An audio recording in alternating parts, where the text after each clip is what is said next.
दीपक देता है रोशनी फैलाने की प्रेरणा, फलदायी वृक्ष देता है देने की प्रेरणा, मधुबन देता है महकते रहने की प्रेरणा, महान व्यक्ति देते हैं जीवन जीने की प्रेरणा। आओ प्रेरणा से दें हम सभी को प्रेरणा।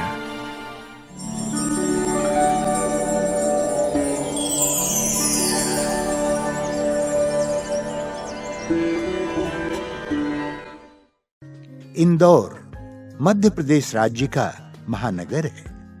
ये शहर मध्य प्रदेश राज्य की ऐतिहासिक एवं वाणिज्यिक राजधानी है। इंदौर सुभाष नगर में स्थित ब्रह्मा कुमारी ईश्वरीय विश्वविद्यालय की मुख्य संचालिका हैं राजयोगिनी ममता दीदी जी। आपका जन्म 1963 में उत्तर प्रदेश के इटावा जिले में हुआ। बचपन से आप भक्ति एवं खेलकूद में विशेष रुचि रखती रही। आप नम्रता, धैर्यता, दृढ़ता, निर्भयता आदि दिव्य गुणों से भरपूर संतुष्ट आत्मा है। 1980 में आपको ईश्वरीय ज्ञान की प्राप्ति मध्य प्रदेश के महू से हुई। 1983 में आपने अव्यक्त बाप दादा से ईश्वरीय मिलन मनाया।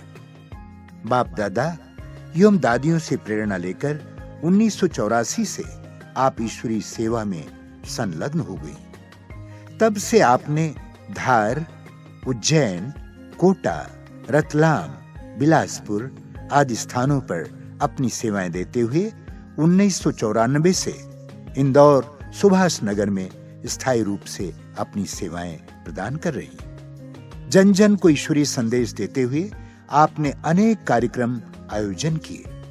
दीदी जी के नेतृत्व में 2500 से भी अधिक ब्रह्मा कुमार ब्रह्मा कुमारियां अपने जीवन को महान एवं आनंदमय बना रहे हैं।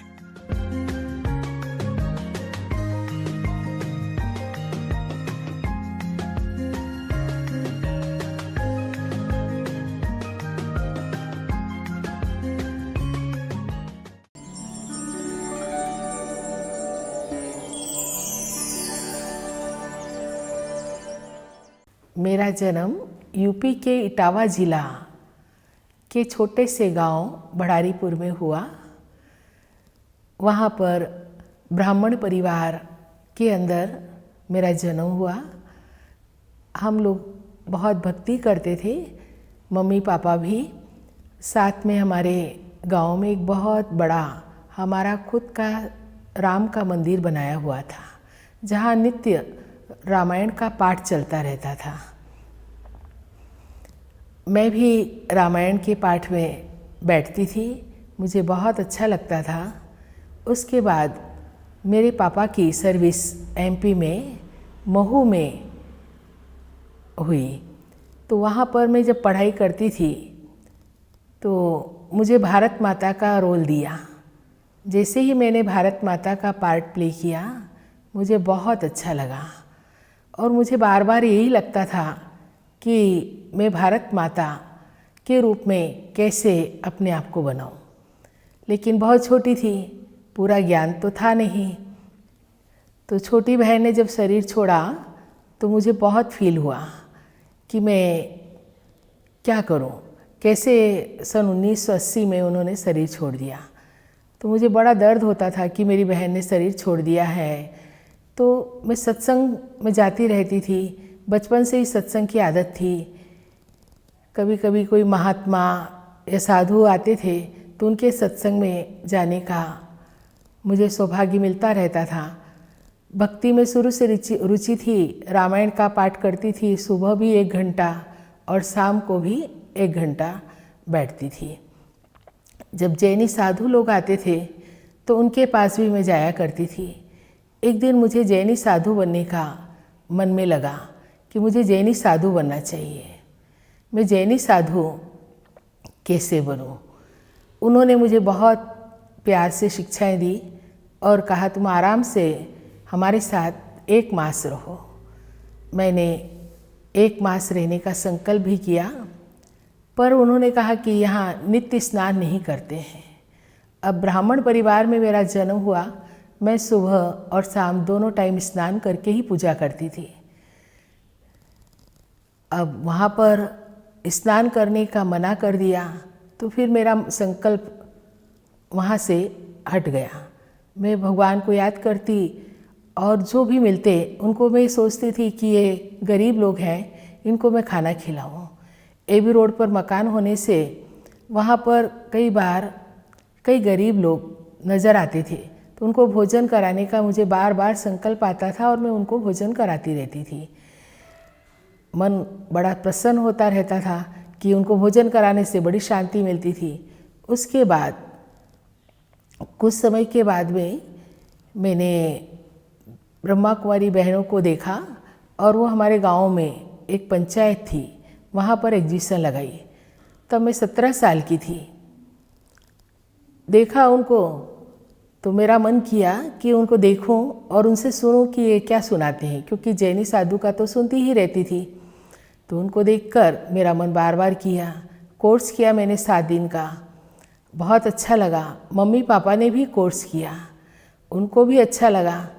पर उसी समय मम्मी पापा को किसी ने मना कर दिया कि अगर आप वहाँ जाएंगे तो आपकी बच्ची जो है ब्रह्मा कुमारी बन जाएगी। अब मम्मी को मना कर दिया किसी ने भी कि नहीं, वहाँ जाना ही नहीं है तुमको, तुम्हारी बच्ची हमेशा के लिए हाथ से छूट जाएगी। अब हम 2 ही कन्याएं थी, क्योंकि 2 तो शरीर छोड़ चुकी थी।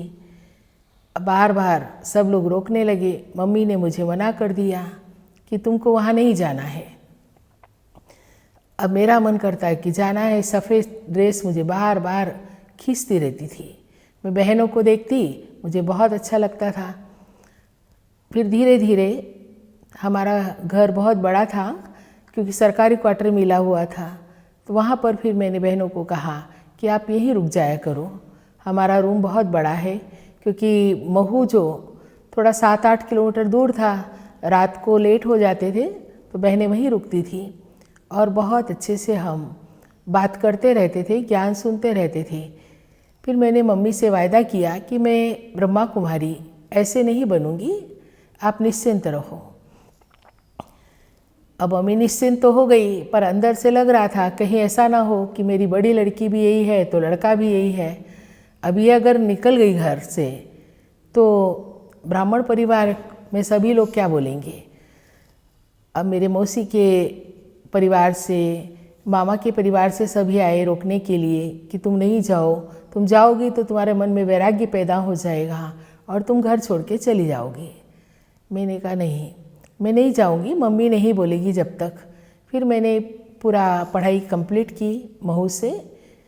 उसके बाद फिर मैंने मम्मी को राजी किया कि मम्मी मैं तो कुछ समय के लिए बहनों के साथ रहना चाहती हूँ, आप मुझे परमिशन दो। मम्मी मना करती थी पर मानते नहीं थे। फिर एक बार भिलाई की जो आशा दीदी है, उन्होंने मुझे बहुत फोर्स किया कि तुम ऐसे रुकी रहोगी तो रुकी रहोगी। मैं इंदौर आ गई। इंदौर में अपने बड़े पापा के यहाँ टाइप या शार्टहैंड सीखने के लिए जाने लगी। अब वहाँ जाती मन तो लगता नहीं था, तो जेल रोड पर हमारा आश्रम था, वहाँ पर जाके मैं ध्यान में बैठ जाती। 3 घंटे वहीं बैठी रहती थी। अब रोज़ जब रिजल्ट आया तो उसमें कुछ भी नहीं। तो बोले कैसे तुमने सीखा ये। मैंने फिर सच सच बताया कि मैं वहाँ जाती नहीं थी टाइप सीखने के लिए, लेकिन मैं वहाँ आश्रम पे बैठ जाती थी। मुझे वहाँ बहुत शांति मिलती थी, बहुत सुकून का अनुभव मिलता था। भाई जी से भी मुलाकात होती थी, क्योंकि शाम के समय भाई जी मिल जाते थे, दीदी भी मिलती थी, बड़ा अच्छा लगता था। फिर आशा दीदी जो भिलाई वाली, वो बहुत फोर्स करने लगी कि तुम सेंटर आ जाओ, सेंटर आ जाओ, नहीं तो शादी हो जाएगी। मैं कहती मैं कैसे आऊँ, मुझे तो बड़ा मुश्किल लग रहा है, क्योंकि घर की मैं बड़ी लड़की हूँ। उन्होंने कहा कोई बात नहीं है, तुम एक बार आ जाओ। फिर मैं वहाँ से निकल कर बहन जी के पास आई। मम्मी बड़ी नाराज़ हो गई, लेकिन मैं बहन जी के पास आ गई। बहन जी ने मुझे बहुत प्यार दिया, बहुत अपनापन दिया और बड़ा अच्छा लगा। 8-10 दिन रहने के बाद फिर बहन जी मुझे माउंट आबू भी लेके गई। जब मैंने बाबा मिलन किया तो मुझे बाबा मिलन से बहुत सारी शक्ति मिली। नीचे ही आबू रोड से ही माउंट तक जाते हुए मुझे ऐसा लग रहा था कि मैं शरीर में नहीं हूँ, मैं परम धाम की ओर जैसे जा रही हूँ, बाबा से मिल रही हूँ। भगवान कैसे मिल रहा है, क्योंकि पहले भी मैं मंत्रों का जाप करती रहती थी कि भगवान मिलना चाहिए, भगवान मिलना चाहिए, और वो खुशी मुझे बहुत ज़्यादा थी कि मुझे भगवान मिल रहा है। उसके लिए मैंने कितनी मेहनत की, कितने शिव के मंदिर गई, कितने दीपक जलाए, आज मुझे भगवान की प्राप्ति हो रही है। जब मैं मधुबन पहुंची और अव्यक्त बाप दादा ओम शांति भवन में ही आते थे, और जैसे ही मैं बाबा से दृष्टि ली और बाबा से मिली, बाबा की मुरली ही चल रही थी और मैं एकदम गुम होने लगी। तब बाबा हाथ में भी टोली देते थे, बाबा के पास आते थे हम लोग स्टेज पर, तो बाबा का हाथ जैसे ही मैंने बाबा के हाथ को स्पर्श किया, मुझे ये पता नहीं कि मैं कहाँ बैठी हूँ, और बाबा का वसीम प्यार आंखों से बरस रहा था, और उनकी दृष्टि ऐसे मुझे शरीर से एकदम से उपराम ले गई। और बाबा ने कहा, बच्ची तुम सच्ची गोपिका हो, तुम बाबा की सच्ची गोपिका हो। ऐसे कहते कहते मेरे आंखों से आंसू गिरने लगे। मैंने कहा कि मुझे जो चाहिए था वो मिल गया, क्योंकि मैंने उसके लिए, भगवान को पाने के लिए, रामायण में लास्ट में कुछ श्लोक है, वो श्लोक में रटा करती थी कि सभी कहते थे इन श्लोकों से तो आपको भगवान मिलेगा। आपने भी वो श्लोक पढ़े होंगे, नमामि मीशान निर्वाण रूपम विम्भुयापकम ब्रह्मा वैस्वरूपम निज निर्गुणम निर्विकल्पम निरीहम। ये पूरा है, अंत में है कि ये श्लोक रोज पढ़ने से भगवान की प्राप्ति होगी। अब भगवान की प्राप्ति हो गई। बाबा ने जो टोली दी मैंने उसको तुरंत खा ली। मुझे लगा कि मुझे बहुत सारी शक्ति मुझे ही लेनी है, और वाकई मुझे बहुत सारी शक्ति मिली। अब घर जैसे ही आई तो मेरा तो कोई मन लगा नहीं, मैं तो सेंटर के लिए मम्मी को बहुत फोर्स करके आ गई। तो सबसे पहले भाई जी ने मुझे उज्जैन भेज दिया। जब मैं उज्जैन गई, भाई जी खुद मुझे छोड़ने के लिए उज्जैन पहुँचे कि बच्ची यहाँ उज्जैन में रहेगी, और हंसा दीदी थी तो उन्होंने कहा कि हंसा दीदी इसका बच्चे का ध्यान रखना। तो मुझे उज्जैन में बहुत अच्छा लगा, 8-9 महीने रही मैं। उसके बाद फिर मेरे भाई जी ने मुझे बुलाया, कुछ समय इंदौर में रखा, और फिर भाई जी ने मुझे नीमच भेजा। फिर नीमच से तुरंत ही 4 महीने के बाद भाई जी ने बुलाया और कोटा भेजा। भाई जी खुद कोटा छोड़ने गए। जहाँ भी मैं जाती थी भाई जी खुद चलते थे और छोड़ने जाते थे। भाई जी कोटा स्वयं छोड़ने के लिए मुझे गए। मुझे बहुत अच्छा लगा। 5 साल तक मैं कोटा में सेवाएं करती रही, भाई जी से मिलती रही, और फिर वापस इंदौर आई। इंदौर में कुछ समय रही, उसके बाद फिर मैं बिलासपुर गई, और रतलाम में भी कुछ समय सेवाएं दी। तो टीचर बनने के लिए मुझे बार बार आशा दीदी ने ही मुझे प्रेरित किया था, और बहुत अच्छा लगा मुझे, क्योंकि मैं चाहती थी कि मैं अपने जीवन को ईश्वरी सेवार्थ समर्पित करूं। क्योंकि बाबा का अनुभव मुझे बहुत होता था पिता के रूप में। जब भी मैं बैठती थी कमरे में तो बाबा मुझे बहुत प्यार देते थे, बहुत प्यार, बहुत सारी शक्ति, और ऐसा लगता था जैसे रूबरू बाबा बैठे हैं। मेरे हर संकल्प को बाबा पूरा करते रहते थे। कभी मन में ऐसा नहीं आया कि बाबा ने आज मुझे अनुभव नहीं कराया। अमृत बेले भी जब मैं बैठती थी, कोई प्रश्न भी होता था तो बाबा उसी समय मुझे उत्तर देते थे। ऐसे जैसे अव्यक्त स्वरूप में बाबा मेरे सामने आए, सूक्ष्म स्वरूप में बाबा मेरे सामने आए।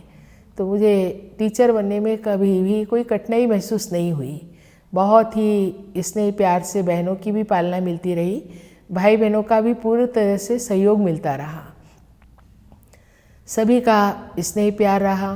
फिर मैं कुछ समय के लिए बिलासपुर भी रही, और बिलासपुर के बाद फिर पुनः इंदौर आई। बाबा की हर समय मुझे मदद मिलती रहती।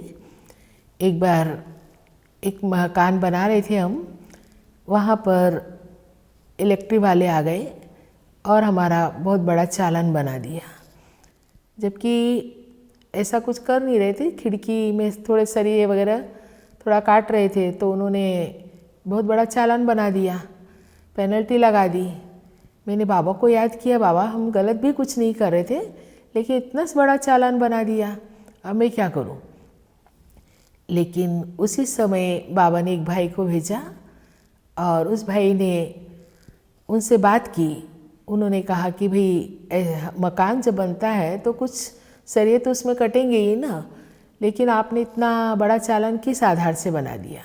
और बाबा ने उसी सेकेंड मदद की और वो भाई ने पूरा चालान को वो कर दिया, माफ़ कर दिया।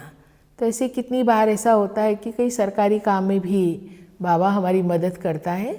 ब्राह्मण परिवार में भी बाबा कभी बाबा से कहते हैं कि बाबा, एक बार एक माता थी, उसके परिवार में उसको बहुत सारे बंधन थे। मैंने बाबा से कहा, बाबा ये माता को बहुत बंधन है और इसकी इतनी ज़्यादा लगन है आपसे मिलने की, आप इसको कैसे भी करके मधुबन लेके चलो। बस मैंने बाबा से कहा, लेकिन उसके पति ने साफ मना करा कि नहीं, वो नहीं जाएगी। मैंने बाबा से कहा कि उसका पति मना कर सकता है, आप मेरा पति, आप उसके पति को मना नहीं सकते हो, आप उसको बुद्धि को परिवर्तित नहीं कर सकते हो, आप तो मेरे पतियों के पति हो। जैसे ही मैंने बाबा को कहा, बाबा ने तुरंत ही उनका वर्कर आया और उस माता के लिए कहा कि वो जाने के लिए तैयार है और उसी दिन हमको निकलना था। तो बाबा कई बार ऐसे कैसी भी परिस्थिति में हमें सहज ही निकाल लेता है। कभी हमने बाबा से कहा, एक बार नदी पे हम स्नान करने के लिए गए थे और वहाँ पैर फिसल गया। मैं काफ़ी पानी में पहुँच चुकी थी, लेकिन मैंने कहा, बाबा आप मुझे बचाओ। और जैसे ही मैंने कहा, बाबा आप मुझे बचाओ, और उसी सेकेंड जैसे मेरे पैरों के पास एक बड़ा पत्थर आ गया और मैं उस पत्थर को पकड़ के खड़ी रही। इतने में एक माता ने मेरे आगे रस्सी डाली और मैं उस रस्सी को पकड़ के आराम से आ गई। मतलब ऐसा नहीं कि बाबा किसी भी समय कभी भी कैसी भी परिस्थिति में सहज बचा लेते हैं। चंद्रमणि दादी का प्यार बहुत मिला। जब जाते थे चंद्रमणि दादी के पास जाते थे इजीली, और बड़ी दादी भी हर बात को बहुत प्यार से सुनती थी और दादी को इतना याद रहता था। दादी बहुत प्यार से, जब भी हम दादी के पास जाते, दादी भी बहुत हमें एक छोटी छोटी, उसको मक्खन मणि बोलते, वो गिट्टी बना के खिला देती। दादी के पास जाओ, दादी हाथ में नहीं, सीधा मुंह में, बोले मुंह खोलो और खाओ, मुंह खोलो, देखो बाबा खिला रहा है, देखो बाबा खिला रहा है, बहुत प्यार देती। और गुलजार दादी के पास भी जब भी उनके कमरे में भी गए, दादी यहाँ पर भी आई, तो इंदौर में जब दादी आई तो मैं दादी के कमरे में, इस पर मैंने खास करके दादी के कमरे में पहुँची। मैं दादी के पैरों को थोड़ा थोड़ा वो कर रही थी, मालिश कर रही थी। मैंने देखा दादी की पैर में बड़ी गुठली जैसी क्यों है, और दादी इतना इजी है मुझे मालूम ही नहीं था। मैंने कहा, दादी ये गुठलियाँ कैसे बनी हुई है? दादी कहती, बाप दादा आते हैं ना, तब मेरे को समझ में आया दादी इतना देर तक बैठी रहती, इसलिए दादी के पैरों में इतनी बड़ी बड़ी थोड़ी गुठलियाँ टाइप थी। पर दादी का इतना प्यार, दादी कहती बस रहने दे बच्ची, जाओ सो जाओ, जाओ तुम भी सो जाओ। लेकिन मेरे को दादी का स्पोर्ट से इतनी शक्ति, एनर्जी मिलती है, ऐसा लगता कि दादी के पास रात भर मैं ऐसे पैरों को ही थोड़ा थोड़ा मालिश करती रहूँ, पैरों को ही थोड़ा दबाती रहूँ, तो मुझे एनर्जी बहुत मिलेगी, बहुत खुशी मिलेगी। पर दादी बार बार जैसे इजी वे में कि नहीं, जाओ बच्ची जाओ जाओ। तो प्यार, दादी का तो प्यार गुलजार दादी का भी बहुत मिला, बड़ी दादी का भी प्यार मिला। बड़ी दादी भी के पास भी कई दफ़े हम गए और बहुत दृष्टि भी उन्होंने दी, टोली भी खिलाई, और रास भी कई बार दादी के साथ किया, क्योंकि उस समय ज्ञान सरोवर नहीं बना था, तो दादी वहाँ पर भी ले जाके पार्टी करती थी और बहुत बच्चों को खिलाती थी। पीस पार्क में भी दादी कई बार लेके गई और रास भी करती थी। दादी इजी हो जाती थी बिल्कुल बच्चों जैसी, तो हम लोगों को बहुत खुशी मिलती थी। लगता ही नहीं था कि दादी इतनी बड़ी है, लेकिन हमारे साथ में रास करना कितनी बड़ी बात। तो दादी का भी प्यार, चंद्रमणि दादी से तो हम बहुत गले मिलते थे, दादी बहुत प्यार से गले मिलाती रहती थी। हाँ, ओम प्रकाश भाई जी से जैसे मिले फर्स्ट टाइम, तो भाई जी ने जो दृष्टि दी और कहा कि तुमको तो ब्रह्मा कुमारी बनना ही है। और हम सहज ही भाई जी के कहने से बन गए। और भाई जी हमेशा छोटी छोटी शिक्षाएं और ट्रेनिंग कराते रहते थे। भाषण भी उनके सामने ही कराने का शिक्षा देते थे कि तुमको भाषण करना है, बोलो। अब हमको इतना अच्छा बोलना तो आता नहीं था, लेकिन भाई जी बहुत प्यार से बोले जैसा भी आता है तुमको बोलना है। तो भाई जी कुछ समय ओम शांति भवन में रखा और उन्होंने ट्रेनिंग भी कराई। और ट्रेनिंग में भी भाई जी कभी कभी रसोई में कढ़ी बनाओ, अच्छा तुम कद्दू की सब्ज़ी बहुत अच्छी बनाती हो, कद्दू की सब्ज़ी बनाओ, अच्छा ये चीज़ आपने बहुत अच्छी बनाई है। तो भाई जी खुद टेस्ट करते थे, जैसे बना के लाओ, बूंदी बनाई है, अच्छा गोल है या नहीं है, या कद्दू की सब्ज़ी बनाई है उसमें खटाई डाली या नहीं डाली। तो हर चीज़ को भाई चेक भी करते थे और फिर सिखाते भी थे। पिता के रूप में बहुत प्यार भी देते रहे। हर समय भाई जी ये भी देखते थे कि त्याग कितना है, सेवा कितनी कर रहे हैं, किस तरह से किस विधि से सेवा कर रहे हैं। तो भाई जी का हमेशा शक्तियाँ मिलती थी, प्रेरणा मिलती थी। भाई जी हर कार्य के लिए इशारा भी करते रहते थे कि तुमको ये कार्य करना है, ये कार्य नहीं करना है। तो और कोई टेंशन भी थोड़ा भी होता था तो भाई जी से हम लोग बहुत अच्छे से दिल खोल के बात कर लेते थे और भाई जी उस टेंशन को हल भी कर देते थे, मिनटों में हल कर देते थे। मिनटों में ही उस हमें समझा देते थे कि नहीं ऐसा नहीं, ये इसके कारण से तुमको टेंशन हुआ है। तो भाई जी का हमेशा ही प्यार स्नेह पूरी तरह से बना रहा। हेमा दीदी के साथ में करीब मैं 1.5 साल की रही तोपखाना सेंटर पे, और फिर उसके बाद वो नगर निगम पे सेंटर था। उनका नेचर बहुत सरल है और बहुत सहज तरीके से वो हमेशा सिखाती रहती थी। स्नेह प्यार भी बहुत देती और कभी ऐसा नहीं लगता था कि बड़ी बहन जी है तो हमें कोई डर के रहना है। हर चीज़ में फ्री रखती थी। ज्ञान योग के साथ में हमारी स्थिति भी बहुत अच्छी बनाती थी। क्लास कराने भी जगह जगह वो भेजती थी।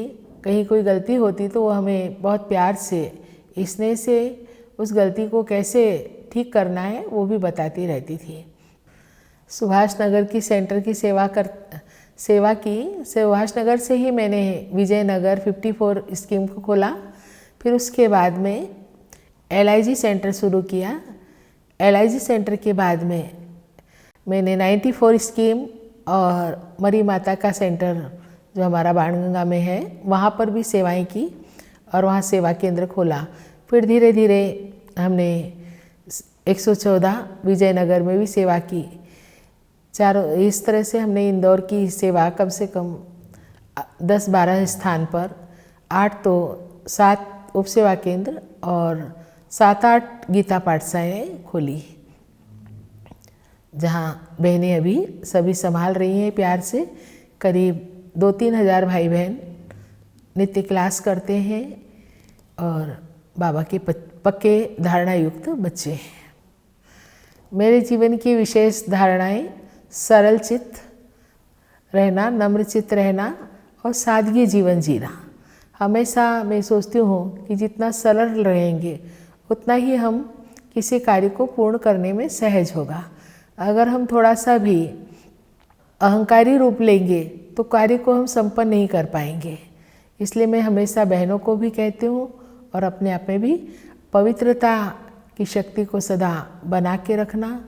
पवित्रता भी मेरे जीवन का मेन लक्ष्य रहा कि चाहे वो शब्दों में हो, चाहे वो कर्मों में हो, चाहे वो संकल्पों में हो, लेकिन पवित्रता के, क्योंकि ब्राह्मण जीवन ही पवित्र जीवन है। वर्तमान समय में वैराग्य वृत्ति का ही पुरुषार्थ कर रही हूँ। हर चीज़ से न्यारा प्यारा होना है, वैराग्य धारण करना है, क्योंकि बाबा बार बार इशारा दे रहे हैं कि अब घर चलना है, घर चलना है।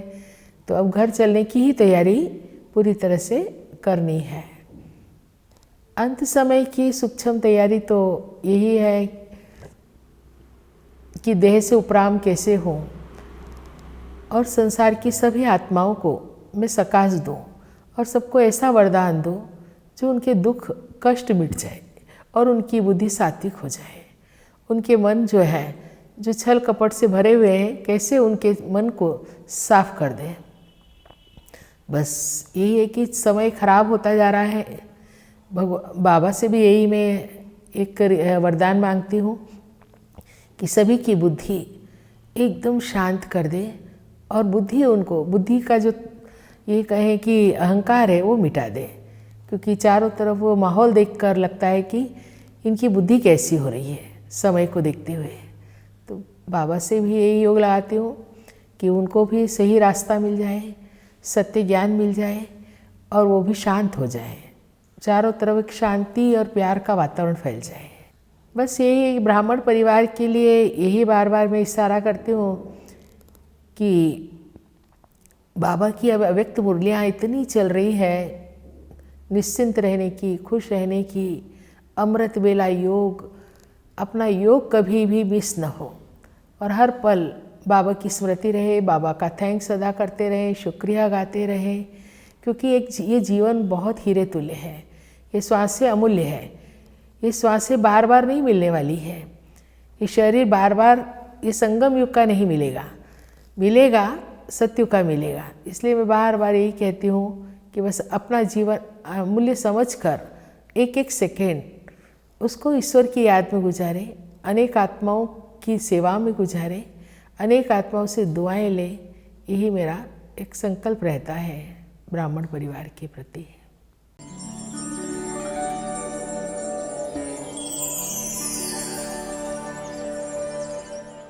ममता दीदी बहुत, जैसा उनका नाम है, बहुत ममतामयी। उन्होंने इतना स्नेह जो हमें अपने परिवार में माता पिता से मिलता है, उसी प्रकार का स्नेह मुझे उनके द्वारा मिला और वही क्षण मेरा रहा समर्पित होने का। उनमें सबके प्रति रहम दिल का भाव रहता है सदा, मैंने ये देखा है।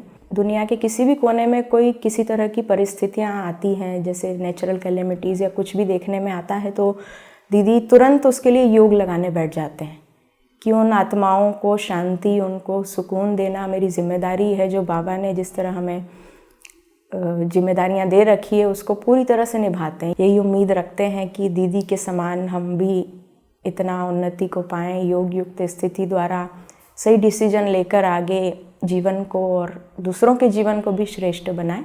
जैसा उनका नाम है वैसे ही उनका काम है, क्योंकि हम कुमार हैं तो दीदी की जो पालना है मतलब बहुत अच्छी, ऐसी पालना के जैसे एक माँ बच्चों को पालती है, बिल्कुल वैसी ही पालना दीदी की है। और प्रतिदिन जैसे कि हम क्लास करते हैं तो दीदी बहुत प्यार से बाबा की जो शिक्षाएं हैं उन शिक्षाओं को हमें बताती हैं, समझाती हैं।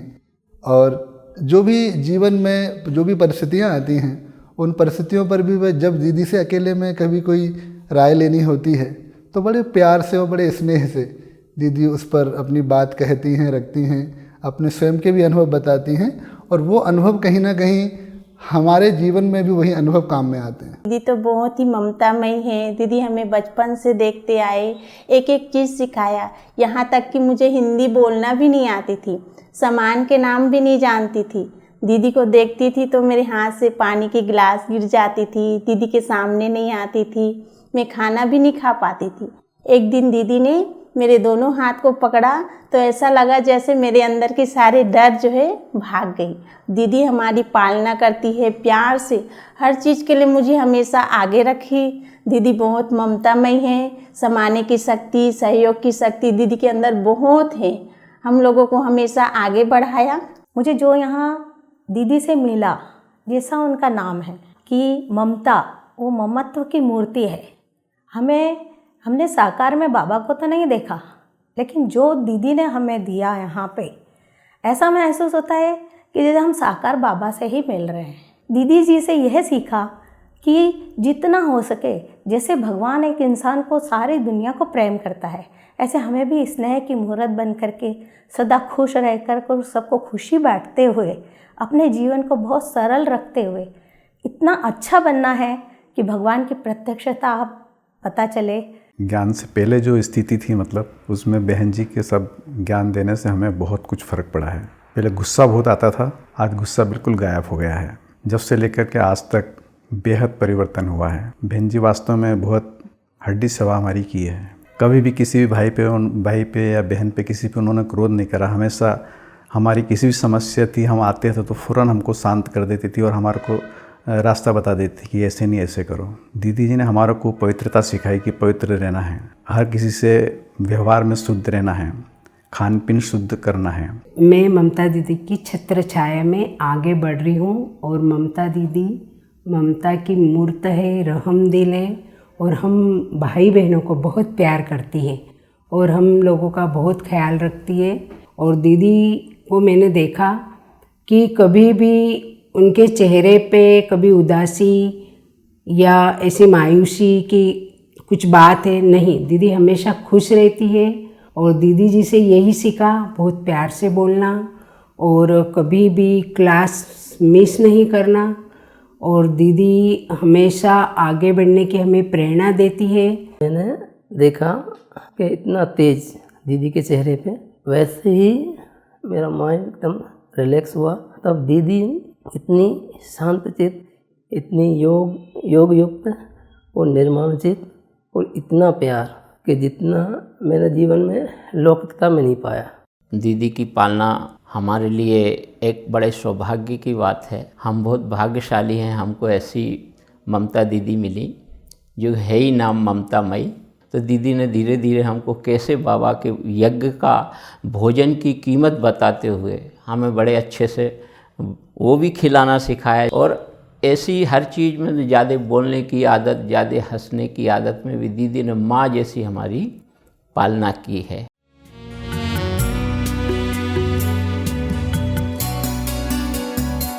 जब से मुझको संभाला है तुमने बाबा, जब से मुझको संभाला है तुमने बाबा, अब ज़माने की हमको खबर ही नहीं, अब ज़माने की हमको खबर ही नहीं। तुम ही साथी मेरे, मेरी मंजिल तुम ही साथी मेरे, मेरी मंजिल तुम ही।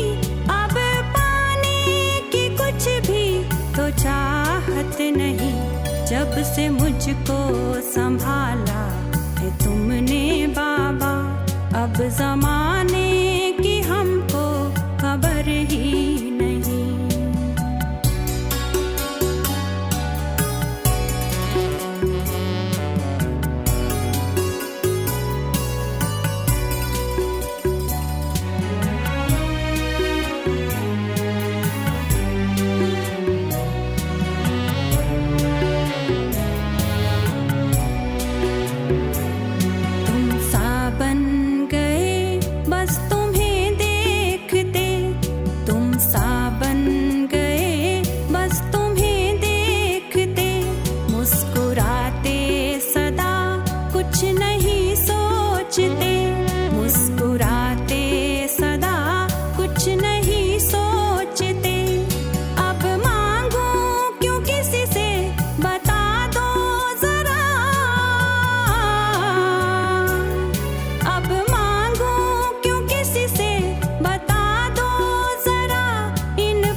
जब से मुझको संभाला है तुमने बाबा, अब ज़माने